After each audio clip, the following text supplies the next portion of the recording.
Chers amis, bonjour ou bonsoir, selon l'heure à laquelle vous déciderez d'ailleurs de nous regarder. J'ai le plaisir d'animer une rencontre, un duo au cœur de l'histoire, une histoire qui va s'inscrire dans le scénario de roman. Une suite d'abord, signée par Charles Sénart qui est à mes côtés, autour de l'avènement des barbares, 2 tomes.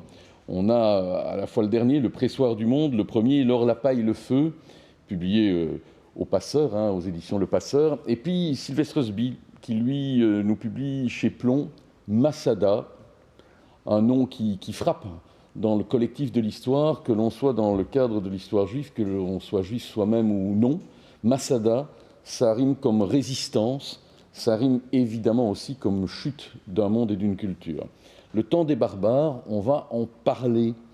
Mais peut-être d'ailleurs, Charles Sénart, en vous saluant, en précisant que vous êtes docteur en langue latine et en sciences latines, si j'ose dire, le terme même de barbare est souvent mécompris. Quand on parle de barbare, on a le sentiment d'un culte qui dévie et dérive et élimine, brûle et annihile tout, alors que barbaroi en grec, après tout, c'est l'étranger qui ne parle pas la même langue. Voilà, exactement. Donc à la base, ça renvoie à la langue, c'est un critère linguistique. C'est ceux qui n'arrivent pas à parler le grec, qui est la langue de la raison, de la logique, qui ne sont donc pas capables de penser rationnellement. Et c'est un terme qui ensuite a été utilisé par les Romains, les Latins, pour désigner tous les peuples qui habitaient en dehors de l'Empire romain, qui n'avaient pas encore été conquis par l'Empire romain. Est-ce que ça signifie aussi qu'ils n'avaient pas encore été cultivés? Cela dit, pour les Romains, c'est très particulier, parce qu'en fait, c'est le grec qui est la langue de la culture, même dans l'Empire romain. Voilà, donc les Romains, ils ont considéré qu'ils appartenaient à la civilisation gréco-romaine, ce qui n'était pas forcément le point de vue des Grecs à la base, mais c'était le point de vue des Romains. Et les Romains distinguaient entre les barbares orientaux, qui étaient civilisés, mais moralement pas tout à fait comme il fallait, enfin immoraux, et les barbares occidentaux qui, eux, n'étaient pas civilisés, qui étaient sauvages, mais qui, par contre, avaient des vertus morales. C'est ça. Donc, ces barbares occidentaux qui viennent des steppes et puis de la Germanie, ce sont ces Visigoths et Ostrogoths et autres Goths, comme aurait dit une bande dessinée bien célèbre. Et, tout à fait. Donc, ce qu'on appelle les barbares à l'époque des invasions barbares, ce sont au fond des peuples germaniques qui viennent de l'autre côté du Rhin. Et ce sont ceux qui, à l'époque où se déroulent mes romans, donc en 475 après Jésus-Christ, ce sont ceux qui en fait contrôlent des portions entières de l'ancien empire romain d'Occident. Donc d'abord les Visigoths ou les Goths, comme ils s'appelaient à l'époque, qui sont dans le sud-ouest de la France et l'Espagne, les Vandales en Afrique, qui ont pris l'Afrique 50 ans plus tôt, et puis d'autres peuples plus marginaux, les Burgondes et les Francs, qui sont ceux qui, finalement... Alors, ce sont des peuples d'une autre culture, c'est incontestable. Ce sont des peuples qui ont, par exemple, un autre panthéon de divinités. Ils sont bien plus attachés encore aux vieilles traditions de la nature qu'ils ont divinisé, mais je dirais ils divinisent plus l'arbre que de le représenter sous une forme d'une déesse quelconque ou d'un dieu quelconque, tel que les Grecs ou les Romains pourraient le faire. Est-ce que ça en fait pour autant effectivement l'image des incultes que l'on a, c'est-à-dire ceux qui viendraient ravager un empire et le mettre à feu et à sang? Ils s'y intègrent progressivement. Voilà, c'est certain que c'est cette vision des barbares qui détruisent tout, qui aurait détruit Rome, détruit tout ce qui restait de l'Antiquité. C'est en fait une vision assez anachronique qui nous vient de la Renaissance. Et c'est les humanistes en fait qui ont développé cette imagerie-là en expliquant que Rome, si elle était dans l'état où elle est maintenant, si le Colisée est en si mauvais état, c'est à cause des invasions barbares. Et en réalité, on sait que non, c'est à cause des Romains qui se sont servis des pierres de ces monuments au fil des siècles pour construire leur propre palais, etc.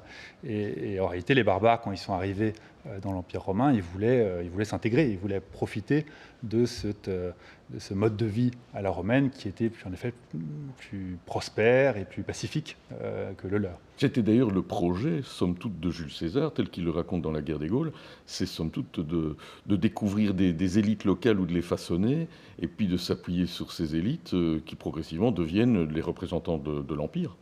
Tout à fait. Et d'ailleurs, c'est vrai que va faire une distinction, on en reparlera, mais ce que dit Montaigne, c'est que les barbares sont ceux qui ne vivent pas à notre... chacun appelle barbarie ce qui n'est pas de son usage. Et en effet, il faut garder à l'esprit que la distinction entre les barbares et les civilisés est plus complexe qu'on ne pourrait le croire. Et donc, comme vous le disiez, en effet, les Gaulois qui ont été conquis par Jules César étaient déjà assez romanisés, et les élites étaient romanisées en tout cas. Et on pourrait d'ailleurs aussi dire ça de tous ces peuples, les Francs, les Burgondes, les Goths, ils étaient très romanisés. Et on a longtemps présenté ça comme des peuples germaniques, donc qui venaient peut-être de Scandinavie et qui après à un moment donné avaient franchi le Rhin et avaient tout envahi, tout ravagé pour s'y installer. Et en réalité, on sait maintenant que c'était plutôt sans doute des populations donc, germaniques, en effet, qui étaient de l'autre côté de la frontière, mais vraiment juste à côté, à pas moins de 100 km, très romanisés, qui à un moment donné ont pris un nom, le nom de Franc, le nom d'Alamand, le nom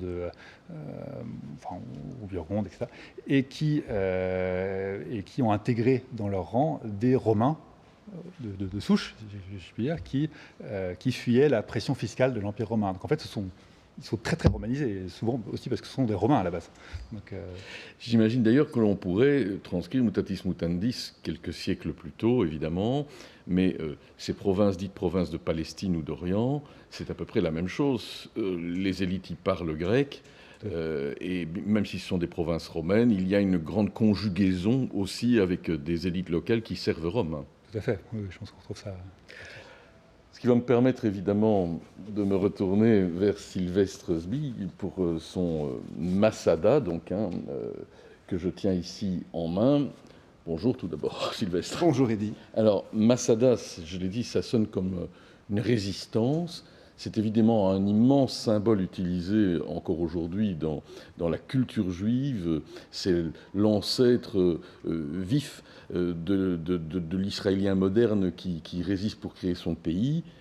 Cela dit, ce n'est pas non plus, même si c'est l'envahisseur romain qui veut annihiler la résistance, le romain, il est là depuis longtemps, et autour de ces héros de Masada, qui eux parlent hébreu, on parle beaucoup grec.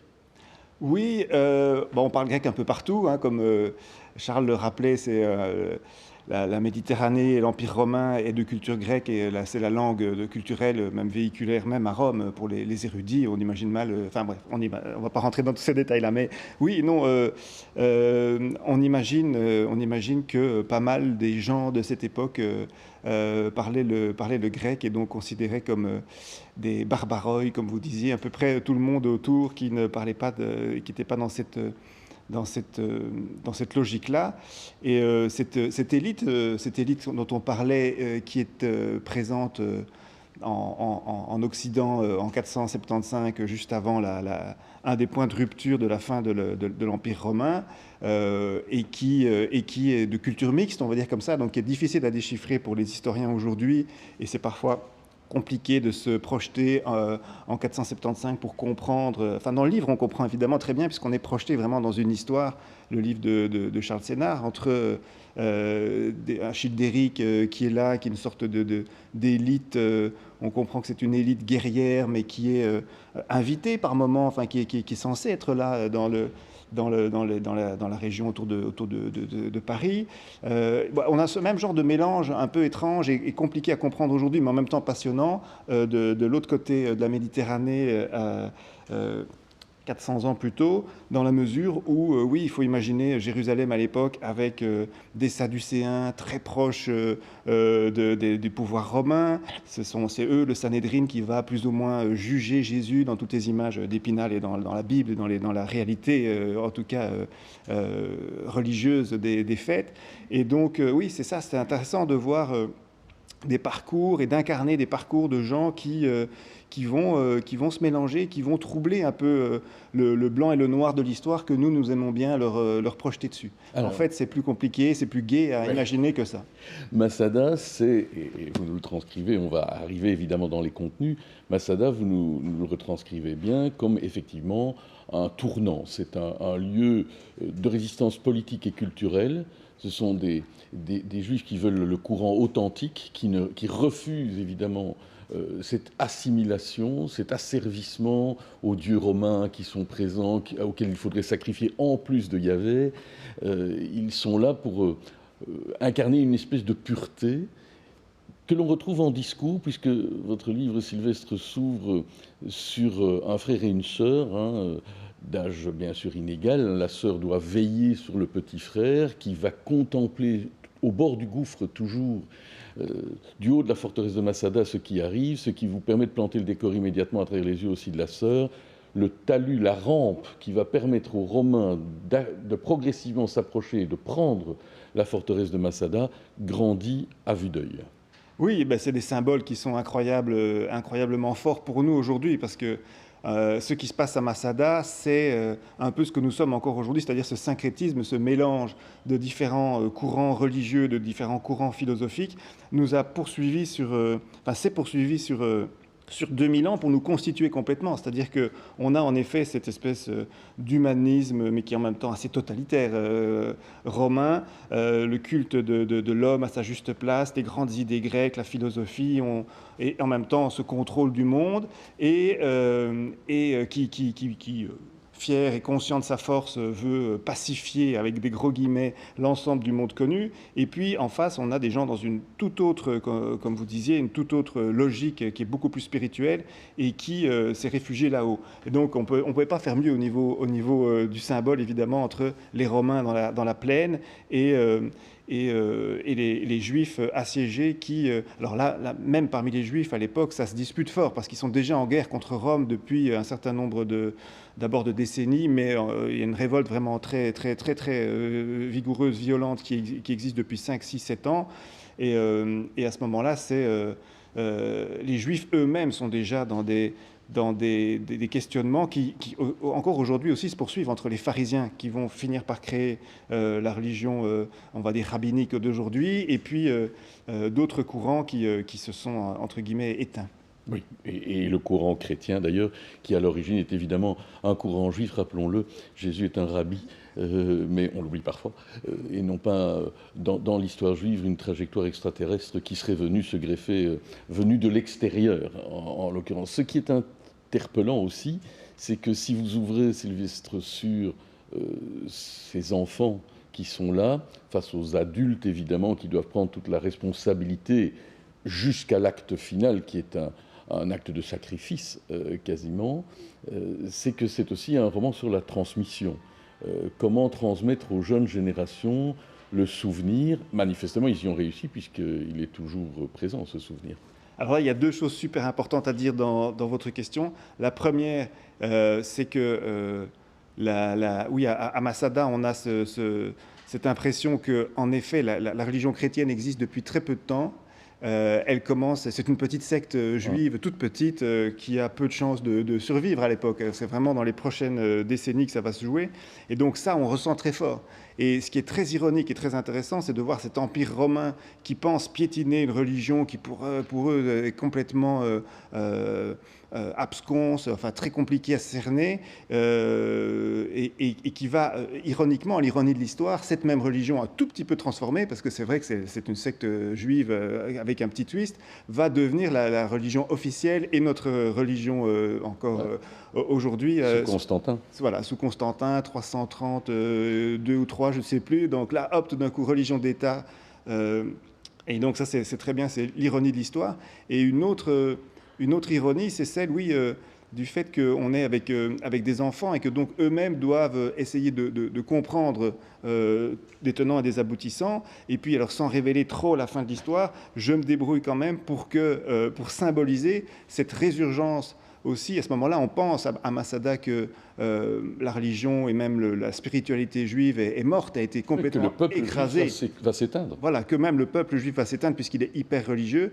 Et je me suis débrouillé pour montrer de quelle manière il va pouvoir justement trouver... ressurgir, voilà. Donc après, nous, on sait ce qui s'est passé à la fin du 1er siècle avec Jonathan Ben Zakkai et toute une série des premières écoles rabbiniques, si on peut les appeler comme ça. Mais à ce moment-là, on ne le sait pas. pas, on pense que tout ça est noyé dans le sang. Fragilité d'une culture, d'une civilisation, de quelque chose évidemment de particulier. Ça me ramène à nouveau évidemment vers vous, Charles Sénart, peut-être en vous demandant d'ailleurs une réaction, puisque je sais que vous avez mutuellement lu évidemment vos livres. Comment interprétez-vous effectivement, c'est à 400 ans de distance, quand même des faits assez similaires, c'est-à-dire un tournant civilisationnel, le sentiment que l'on tourne une page peut-être de manière violente, voire que l'on pense à l'anéantissement de ce qui s'est passé, ce qui, dans les deux cas, se révèle faux. D'abord, je veux dire que j'ai beaucoup apprécié ce roman, Merci beaucoup. dont j'ai trouvé la lecture très, très poignante aussi, à beaucoup d'égards. C'est vrai que si on compare avec le mien, c'est intéressant parce qu'en effet, la situation est un petit peu inversée finalement, puisque moi, ce sont les Romains qui sont plutôt envahis plutôt que l'inverse. Et ce qu'on peut dire, c'est que je réagis aussi à votre remarque sur le fait, on se demande si le religieux va disparaître, enfin, parce que vous opposiez la forteresse, la forteresse Masada et puis les Romains dans la plaine. Et là, les temps ont changé en fait en 475, donc c'est une période qui pour le coup est très religieuse, on pourrait dire, par rapport à la nôtre. Clairement. La religion joue un rôle absolument clé dans la vie des habitants de l'Europe de l'époque. Les conflits, il n'y a pas cette dimension, je dirais, d'angoisse de disparition telle qu'elle peut être décrite dans votre roman, parce que ça se fait finalement assez progressivement, parce qu'en fait l'Empire romain d'Occident, donc l'Empire romain d'Orient d'abord, il va continuer encore 1000 ans, et l'Empire romain d'Occident met 70 ans quand même à disparaître. Ça commence à aller pas très bien en 406-407. Mais ce n'est pas le sac de Rome ou la chute du dernier empereur, du petit dernier qui essaie de reporter le même nom que le premier d'ailleurs, voilà, que le fondateur, Romulus. C'est pas ça qui est le moment majeur. Vraiment, il y a eu trois sacs de Rome déjà au cours du siècle, et en fait, ça s'est petit à petit rétréci en réalité. Le domaine, enfin le territoire que contrôlait Rome depuis tout l'empire, enfin toute la partie occidentale de l'empire jusqu'en 475, ce n'est plus que l'Italie, un petit bout de la Provence. Donc justement, je décris dont j'évoque la chute. Ça se rétrécit petit à petit, et ça avait aussi un caractère, ce qui est assez étonnant de se dire ça maintenant, mais c'est un caractère qui n'était pas irréversible au fond. Ça aurait pu tourner autrement. Ce qui a été... en fait, il y a deux raisons pour lesquelles l'Empire romain d'Occident est tombé. Deux grandes raisons. La première, c'est l'arrivée des Huns depuis l'Europe, depuis l'Asie centrale, qui ont poussé, on s'est bien connu, qui ont poussé les peuples germaniques à se réfugier affolés de l'autre côté de la frontière chez les Romains. Et la deuxième, c'est le manque de ressources fiscales de l'Empire, qui n'avaient plus de quoi financer des troupes. Et pourquoi est-ce que c'était plus le cas? C'est parce qu'ils ont perdu l'Afrique, qui était en gros la Tunisie, c'était le grenier, qui est le grenier de l'Empire, et qui était une source de revenus absolument majeure. Et à partir du moment où ils ont perdu ça face aux Vandales, eh bien, ils étaient quand même plus ou moins condamnés. Ils ont essayé de la reprendre à plusieurs reprises, mais ça n'a pas réussi.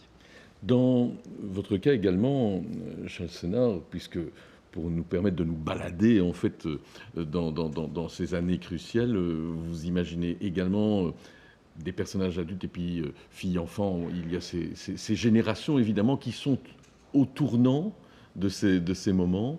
Là aussi, c'est une question de transmission. Qui transmet quoi? Qui reste dépositaire de quoi? Qui modifie quoi? Tout à fait. Et donc, c'est vrai qu'il y a deux personnages centraux. Ce sont un vieil abbé, Lupicin, qui est un personnage historique d'ailleurs, qui a fondé un monastère dans le nord de la Gaule, dans le Jura, dans les années 430-440, donc qui a la soixantaine d'années, 65 ans à l'époque, et un jeune orfèvre, Vercel, un orfèvre arlésien. Et ce sont des personnages dont l'un est déjà dans un territoire qui est contrôlé par les Burgondes, depuis une vingtaine d'années à peu près, donc il est déjà de l'autre côté. Et Vercel, le jeune orfèvre, lui, par contre, est à Arles, dans ce qui est en fait ce qui reste encore sous le contrôle de Rome, en Gaule. Et puis, vous avez évidemment la douce romance avec une jeune captive, enfin Myriam enlevée sous les yeux de Vercel et qui va effectivement vous permettre de nous emmener dans l'une et l'autre des tranchées, serais-je tenté de dire. Tout à fait. Et donc c'est un personnage, donc c'est une Syriaque. En fait, c'est vrai que les Syriaques, donc il reste aujourd'hui, les descendants seraient aujourd'hui les chrétiens syriaques, justement, enfin cette branche du christianisme, jouent un rôle très important dans le commerce aussi en Gaule, à Lyon, à Arles et ailleurs. Et donc c'est une membre de cette communauté qui est très présente à Arles, qui est une ville très cosmopolite. En fait. On imagine mal de nos jours à quel point tous nos repères sont faussés. Aujourd'hui, évidemment, Syriaques, on penserait chrétiens d'Orient. On ne les imaginerait pas dans des régions comme Arles, par exemple, de la même manière qu'en visitant l'Espagne de nos jours, en allant à Tolède, on a quelques difficultés à comprendre qu'il y avait là effectivement des royaumes wisigoths qui, à Tolède en l'occurrence, se réimposent après avoir déjà vécu sur place aux musulmans qui viendront aussi quelque peu fonder une vaste civilisation. Donc on ne les imagine pas là où ils sont vraiment. De nos jours, on les croit encore les uns sur le Rhin, mais on ne les voit pas sur l'Èbre ou le Douro. Je trouve que c'est un des charmes un peu poétiques de cette époque. Pour nous, aujourd'hui, c'est qu'en effet, c'est un côté très dépaysant. Donc, Arles était une des plus grandes villes de Gaule depuis un siècle. Une ville majeure, très cosmopolite, qui a joué un rôle très important dans l'Empire. Voilà, on a encore retrouvé récemment, enfoui dans les eaux, un buste célèbre. De son fondateur, Jules César. Voilà. Et tout est très dépaysant. Donc, la frontière entre la Provence et tout ce qui reste de romains à l'époque. En effet, les Goths, nous, évidemment, on entend parler on connaît le nom de Goth à cause des cathédrales gothiques, parce que les humanistes ont décrété que ces cathédrales, qui est établies quelques siècles plus tôt, avaient été faites par des Goths, qui n'avaient évidemment rien à voir, mais avaient à l'époque un royaume dont la capitale était Toulouse. Et on a fait avant d'être Tolède, comme vous disiez. C'est vrai que c'est curieux aussi d'imaginer Toulouse comme la capitale d'un grand royaume couvrant l'Espagne l'Espagne et l'Aquitaine. Donc ça remet beaucoup de choses en perspective. Ouais. Et c'est un des charmes, je trouve, Oui, la reine qui va d'ailleurs établir la chrétienté de force dans le dos de son mari à Tolède est d'ailleurs originaire d'Aquitaine. Et donc on est effectivement dans ces grands mouvements. Je reviens vers vous, Sylvestre, d'abord en vous demandant pareillement, vous avez lu évidemment, vous y avez déjà fait référence, le livre de Charles Senard. Je retourne le compliment, évidemment. Moi, c'est une période que je connais pas très bien, mais que j'adore, on va dire comme ça, parce que de nouveau, c'est un changement, comme vous disiez, civilisationnel. Oui, voilà, c'est un grand changement de civilisation. Et donc, il y a une exposition que j'ai été voir il y a peu de temps qui a lieu pour l'instant au musée de Marimont sur, je crois que ça s'appelle Le Monde de Clovis, donc on est vraiment en plein dedans. Et j'ai eu la chance de faire une longue visite avec la curatrice de cette exposition. Et la grande question que je lui posais, c'est celle que pose le livre, je pense, c'est justement dans laquelle on est immergé, c'est celle de... Moi, je me suis toujours demandé...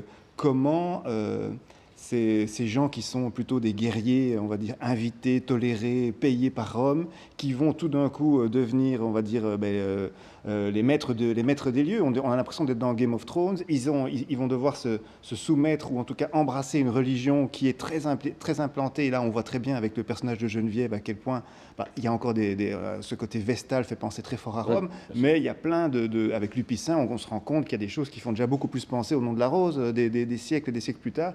Donc on est vraiment là avec des moments de perspective et presque de vertige par rapport à l'histoire et à ces clichés qu'on a et à ces repères qu'on a. Et ça, j'ai vraiment adoré, c'est-à-dire ces moments où on dit « Ah, maintenant, oui, Clovis est encore tout petit. » Ah oui, mais alors lui, ça va être son précepteur. Enfin, Geneviève, ah oui, mais alors un point important dans toute l'histoire chrétienne. Oui, c'est clair. C'est le cas de le dire. Et donc, on est au milieu de tout ça. C'est vraiment passionnant de voir comment, des gens vivent, en fait. C'est un peu ce que j'ai essayé de faire aussi. Les gens vivent des choses qui, pour nous, aujourd'hui, sont devenues des énormes piliers de notre... Sans en avoir forcément conscience eux-mêmes. Oui, en tout cas, du rôle majeur qu'ils joueront dans l'histoire. Exactement. Et donc ça, c'est vraiment très agréable de les voir incarner, de voir tout ça. C'est effectivement aussi ce qui se passe ici, parce que, on l'a dit, il y a ce frère et cette sœur, et puis il y a effectivement Janou. Et alors, j'utilise les mots que vous utilisez, hein, une putain égyptienne qui va tout faire avant la chute de Masada pour que les corps se donnent l'un à l'autre et qu'ils puissent en quelque sorte avoir cette initiation et puis aussi peut-être semer évidemment l'avenir. Ben oui, alors cette initiation, cette rencontre, elle est fortuite, c'est ça, c'est plutôt ça qui vient créer le déséquilibre dans l'histoire de mes personnages. Donc il y a les personnages du haut qui sont plus ou moins des enfants, les personnages du bas, mon personnage principal, il a 15 ans, il est le fils de la favorite du légat, donc du général romain Silva, et alors qu'il se voit déjà bataille finie, Judée conquise, suivant son père adoptif à Rome, les choses vont, à cause du siège, les choses vont se mélanger, et il va rencontrer cette femme plus âgée, qui est un peu une sorte de voisine. Il faut imaginer autour des camps, donc la citadelle très haute, avec ce palais d'Hérode un peu déjà abîmé, mais où les Juifs se sont réfugiés en famille. On imagine toujours des soldats uniquement, mais donc il y a de tout là-haut. Et puis tout autour, cette espèce d'énorme armée romaine, mais avec tous les gens qui la servent, et donc des sortes de villages, de campements. Et donc c'est là que se situe, moi, une grande partie de mon histoire. Et c'est vrai que, oui, j'aime que... Je ne voulais pas parler uniquement des gens dont l'histoire s'est souvenue. Je préférais incarner les choses, que le lecteur puisse y être, quoi, tout simplement. Ce qui est intéressant pour la zone en question, évidemment, c'est de rappeler combien le brassage des populations se fait et qu'on est déjà loin d'une certaine idée de pureté que peut-être les assiégés dans la forteresse souhaiteraient à tout prix incarner. Qui est l'oppresseur et qui est l'opprimé? Qui rejette qui? On est aussi dans ce dilemme-là. Bah déjà, à l'époque, on est dans l'Empire romain qui fait je ne sais plus combien je crois 60 millions d'habitants, plus ou moins. Une personne sur 10 est juive. Il y a des juifs partout. Il y en a à Alexandrie, une énorme communauté. Il y en a un peu partout. Il y en a à Rome. Il y a déjà des ghettos. Bref. Et donc, alors, les Juifs même de Palestine, pour les appeler comme ça, de Judée, de Galilée, bougent aussi beaucoup, parce qu'il y en a énormément qui sont à Babylone, puisqu'il y a eu, on connaît bien toute l'histoire, il y en a énormément qui sont en Égypte, autour d'Alexandrie, qui font le pèlerinage, pour ceux qui ont les moyens, une fois par an, pour les autres, une fois dans leur vie. Mais donc, et quand on fait ce pèlerinage, on reste pendant des mois autour de Jérusalem, etc., ou partie de chez soi. Et donc, c'est clair que ça crée un énorme brassage. Alors, au milieu de tout ça, il y a déjà, à l'époque, on va dire les orthodoxes, enfin, les plus orthodoxes que les autres. Et parmi ceux-là, évidemment, c'est eux qui ont le plus pris les armes face à Rome. Mais alors, on est dans une ambiance qui fait un peu penser, pour les gens qui n'ont pas le catéchisme très, très proche à l'esprit. Je cite souvent le film des Monty Python, La vie de Brian, qui donc est une parodie de la vie de Jésus, mais qui se passe exactement dans cette mouvance-là.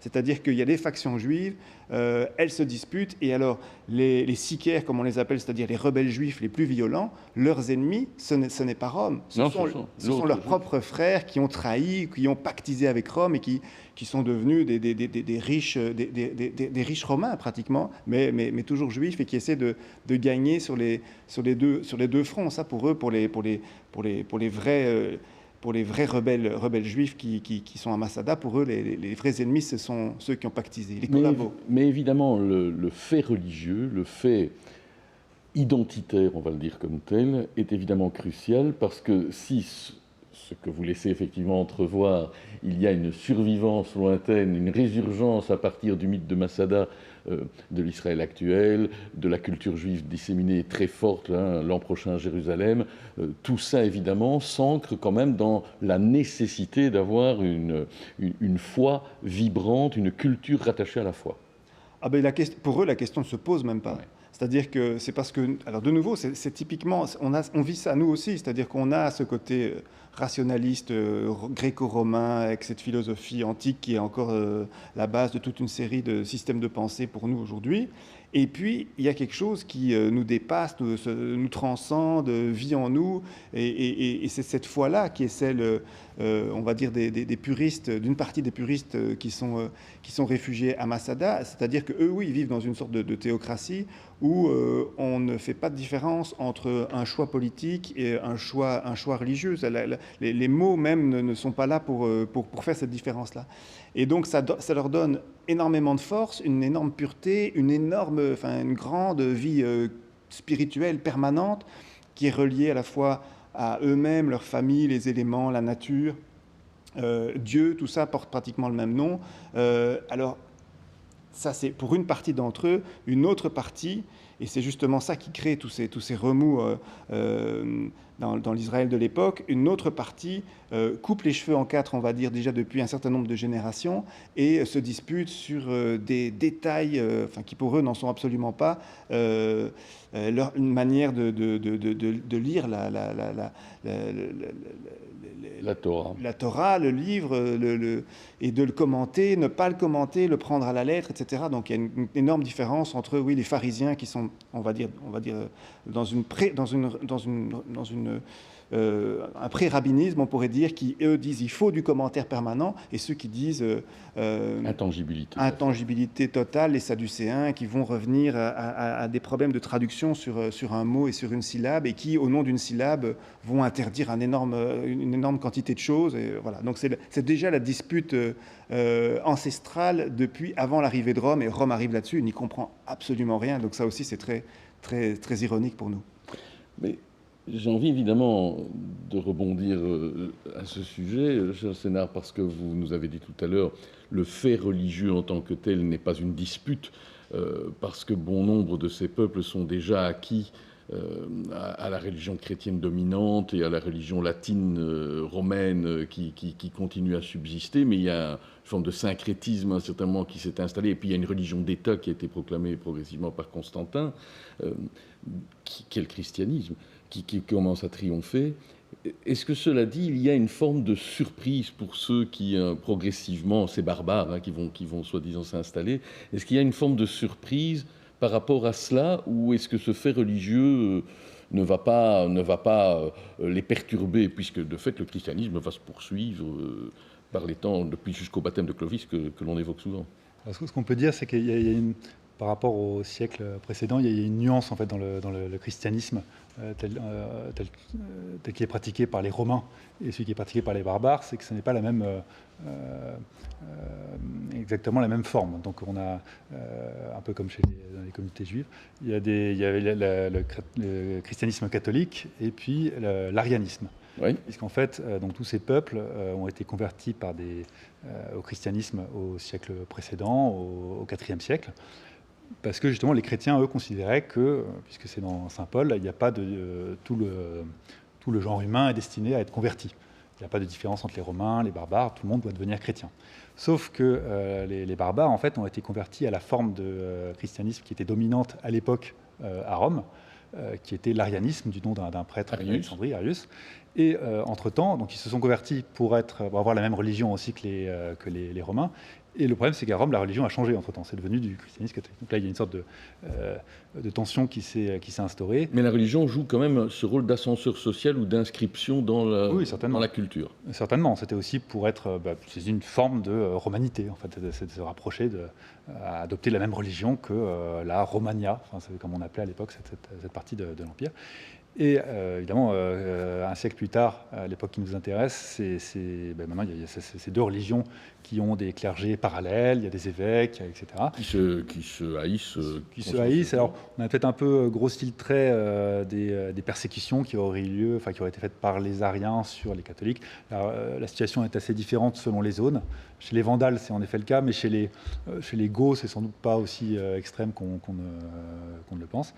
Et finalement, il y a eu des choix stratégiques un peu différents qui ont été faits. Les Francs étaient restés païens, ils se sont convertis au christianisme mais romain, justement, ce qui a permis de se rapprocher des populations qui dominaient. Et par contre, les Goths ont mis plus de temps à faire ça aussi parce que le fait d'être arien, c'était une façon de se distinguer en tant que peuple des Romains. Ça leur permettait c'était un critère de distinction. Et parce que comme finalement c'était tous des populations très romanisées en réalité, qui parlaient latin, qui avaient beaucoup de choses en commun, qui s'habituaient pareil. Et donc ces disputes fraternelles au sein d'une même cité, empire, ou d'un même pays, ou d'un même espace géographique, c'est un peu ce qu'on évoquait là tout à l'heure, les disputes entre juifs, il y a les disputes entre, on va dire, chrétiens. Tout à fait. J'ai une question là-dessus pour Charles Sénard. Comment est-ce que vous imaginez, vous, On le sent un petit peu dans le livre, mais ce n'est pas le sujet principal. Je me suis toujours posé cette question du côté politique de la conversion, évidemment, au temps de Clovis, donc le fils de Childéric. Ici, on est quand Clovis est petit, il a 10 ans dans votre histoire. Quel est, à votre avis personnel, parce que je sais que j'imagine que la science historique se dispute là-dessus, mais je me suis toujours demandé quel était leur état d'esprit, quel était l'état d'esprit d'un Childéric par rapport à sa religion, on va dire, de nouveau, oui, ancestrale, disons comme ça, de ses ancêtres, et celle qu'il va embrasser maintenant. Est-ce que c'est un choix purement politique? Est-ce qu'on a des informations sur certaines personnes de sa cour qui continuent à pratiquer un culte un peu caché? Parce que nous, évidemment, ça fonde toute la France, enfin, toutes nos régions, etc. Donc, ce baptême de Clovis, c'est parti pour voilà, jusqu'à 1789 et même encore aujourd'hui dans la pensée. Et donc ça se passe comment? Est-ce que c'est un effort qu'ils doivent faire? C'est un calcul? C'est comment? Donc, je renvoie aussi au livre de Bruno Dumézil sur la question, hein, qui font référence. Mais disons que clairement, on ne peut pas savoir à un moment donné, parce que les sources... D'abord, il y a aussi une question importante, c'est celle des sources. Nous, on a le point de vue, évidemment, des Romains, en l'occurrence plutôt d'écrivains chrétiens, catholiques de l'époque. Hein, Ils font un peu de la propagande. Grégoire de Tours, c'est un peu... Oui, clairement. Mais ça, ils ont un point de vue qui est tout à fait orienté, et Grégoire de Tours va en effet réécrire tous ces événements 70 ans plus tard. Ce qu'on peut dire, c'est certain qu'il y a une dimension politique. Ça, je pense qu'on ne peut pas le nier. Peut-être qu'il n'y a pas que ça, bien sûr, mais en tout cas, c'est certain que le choix par Clovis, sans doute aux alentours de l'an 500, de se convertir au catholicisme, est quelque chose qui va lui permettre de conforter considérablement son pouvoir, puisqu'il règne avec les Francs en soi, ça ne représente pas grand monde, enfin, c'est pas des populations énormes, à la base, c'est quelques dizaines de milliers, peut-être un peu plus de personnes, mais par rapport aux millions de Gallo-Romains, ça n'est pas grand-chose. Mais le fait d'adopter la même religion que ces sujets chrétiens et d'adopter cette religion-là, alors que les autres, ces grands concurrents, les Goths et les Burgondes, sont encore à rien, c'est un critère de légitimité très fort. Je voudrais, parce que le temps court, hein, on arrive progressivement à la fin ici déjà, Charles Sénart, revenir alors sur le titre générique. Hein. Je rappelle évidemment qu'il y a 2 tomes. Hein. On est d'abord dans L'or, la paille et le feu, et puis maintenant dans Le pressoir du monde. Je vais poser la question de savoir d'ailleurs si vous continuez, hein, dans la même veine, parce qu'il n'y a pas de raison après tout de s'arrêter. On est rentré dans Paris, mais on voudrait bien connaître la suite, et notamment évidemment ce que le jeune Clovis de 10 ans va donner ensuite. Mais ça s'appelle bien l'avènement des barbares. Et donc on a le sentiment d'un processus politique de succession dynastique plus que effectivement d'une tabula rasa, comme on le disait au départ. Tout à fait. Donc il y a peut-être un peu une tension, en effet, parce que moi je mets tous les événements se déroulent à l'automne 1475, donc la dernière année où il y a encore un empire romain d'Occident, puisqu'il chute l'année d'après. Et en même temps, ce que j'ai voulu montrer, en effet, c'est ce caractère assez progressif. C'est ça, c'est pas une irruption. Non, c'est pas une éruption, et c'est une époque où, comme on disait tout à l'heure, tout n'est pas joué. Alors l'Empire romain, en effet, n'a plus grande chance de s'en sortir, mais par exemple, les Francs sont plutôt un peuple assez, pas tout à fait secondaire par rapport aux Goths, voire aussi aux Burgondes, qui sont plus romanisés, plus intégrés, qui contrôlent des territoires beaucoup plus vastes. Les Francs, là, à cette époque, contrôlent un territoire qui, en gros, couvre la Belgique actuelle et la France jusqu'à la Somme. Donc voilà, tout n'est pas encore joué. C'est en effet un processus assez progressif, ce que j'essaie de décrire. C'est là que la carte de géographie qu'on va devoir apprendre à l'école va quand même progressivement prendre d'autres contours. Les fameuses limites, les limès de l'Empire romain s'effondrent progressivement et se dessinent politiquement autrement. On va le dire comme ça, mais c'est un avènement progressif. Une recomposition progressive et pas du tout irréversible. Enfin, il y aurait plein de choses. C'est des choix stratégiques pertinents qui ont été faits, en l'occurrence beaucoup par Clovis. Et qui a éliminé successivement, qui 20 ans après le livre se débarrassera de ses concurrents goths en Gaule et des Burgondes, où se déroulera d'ailleurs le 3e tome. Eh ben voilà, on le sait. De votre côté, Sylvestre Sbi, je reviens sur ce Masada, et de chapitre en chapitre, et ici je suis très proche de la fin, chapitre 52, qui commence à nouveau par « Jannou contemple le vide ». les uns et les autres de vos personnages les plus jeunes sont systématiquement en situation, d'une manière ou d'une autre, de contempler le vide. On a l'impression que sous les pieds de Masada, il n'y a rien. Oui, bah, les choses, il y a un côté extrêmement tragique dans tout ça. Donc, obligatoirement, c'est des moments de sa vie, de leur vie. Pour les héros, tout comme c'est un changement de civilisation, pour les héros, c'est des moments où ils vont devoir remettre les compteurs à zéro, se reposer toutes les questions. Et je pense que c'est ça qui est excitant pour nous en tant qu'êtres humains dans nos propres vies, les moments de liberté, les moments de lucidité extrême. Et c'est clair que je n'en ai pas été trop avare pour mes héros. En plus, évidemment, là, le lieu et cette situation géographique permettaient de jouer sur ces symboles et Tu es l'imprenable. sur ce vide, voilà, et sur voilà, sur cet énorme symbole de Masada. Et vous avez écrit tout ça sans y avoir été. Voilà. En plus, je pense que si j'allais jusque-là, j'aurais beaucoup de mal à aller très très haut parce que je souffre énorme d'un vertige vraiment très En tout cas, ancré il ne en faudrait moi. pas vous pencher, ça c'est Non, sûr. et je pense que je devrais la regarder d'en bas et ensuite y aller sous sédatif pour vraiment apprécier les lieux. Et avoir une sœur comme le petit Qui me surveille. qui vous surveille et qui vous retient juste avant le gouffre. Je pense, oui, je serais tenté, je pense, d'essayer de m'envoler. Mais merci en tout cas de nous avoir emmenés sur cette plaisir. forteresse de montagne Masada, c'est chez Plomb. Et puis, on l'a compris, hein, il y a les 2 premiers tomes, un 3e arrive, L'or, la paille et le feu dans l'avènement des barbares, que vous pouvez aussi retrouver en format poche d'ores et déjà. Et puis, le pressoir du monde, là, vous êtes déjà dans le Paris du 5e siècle, le tout aux éditions Le Passeur. Merci messieurs de nous avoir donné l'envie de l'histoire. Voilà, on ne vous l'a pas dit, mais l'histoire, ça s'apprend aussi avec ce genre de livre qui s'empare des documents, avec la plume romanesque nous emmène par la main. Vous savez, c'est un peu ce qu'on se dit quand on s'imagine qu'il faut reconstruire Notre-Dame, parce que c'est une part de l'histoire, encore plus qu'une part de la foi, qui s'inscrit pour nous. Merci Merci à vous. et bonne lecture.